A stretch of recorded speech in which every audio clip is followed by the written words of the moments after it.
எல்லாருக்கும் ஹாய். நான் நீ தக்காளி குழம்பு செய்ய போகிறேன். இப்போ எப்படி செய்து நம்ம பார்க்கலாம்.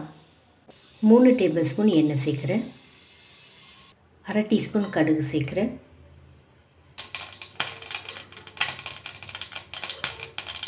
அரை டீஸ்பூன் சோம்பு சேர்க்குறேன்.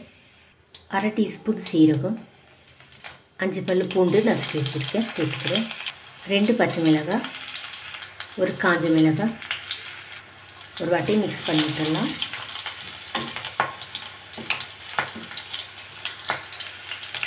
ஒரு வெங்காயம் கட் பண்ணி வச்சுருக்கேன் சேர்த்துக்கிறேன். கொஞ்சமாக கருவேப்பிலை சேர்க்குறேன். நல்லா மிக்ஸ் பண்ணிடலாம். வெங்காயம் நல்லா வதங்கி வந்துட்டு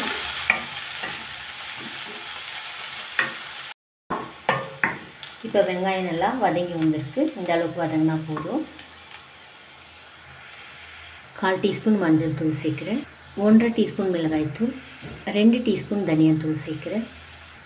ஒரு வாட்டி மிக்ஸ் பண்ணிட்டுலாம்.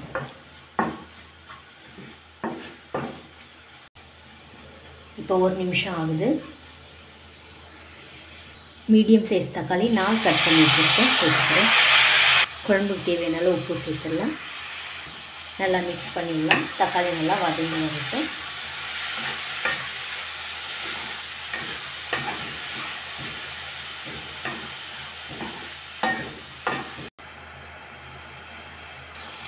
இப்போ தக்காளி சேர்த்து மீடியம் ஹீட்டில் 7 நிமிஷம் ஆகிடுச்சுது.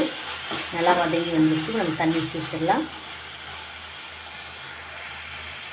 தண்ணி சேர்க்குறேன்.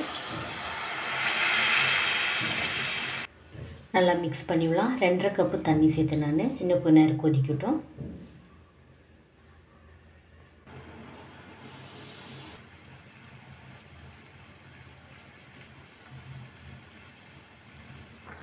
நான் மீடியம் ஹீட்டில் 6 நிமிஷம் நான் கொதிக்க விட்டேன்.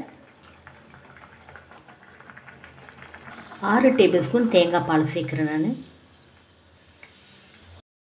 மிக்ஸ் பண்ணிவிடலாம். இன்னும் கொஞ்சம் நேரம் கொதிக்கட்டும்.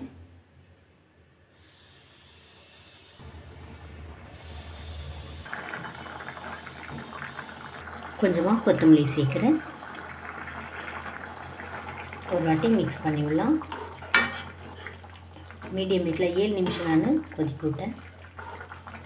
அவ்வளோதான், நம்முடைய குழம்பு ரெடி ஆகிடுச்சு. அவ்வளோதான், நம்முடைய குழம்பு ரெடி ஆகிடுச்சு. இது ரைஸோடு நல்லாயிருக்கும். இந்த வீடியோ உங்களுக்கு பிடிச்சா லைக் பண்ணுங்கள், கமெண்ட் பண்ணுங்கள், சப்ஸ்கிரைப் பண்ணுங்கள். தேங்க்யூ.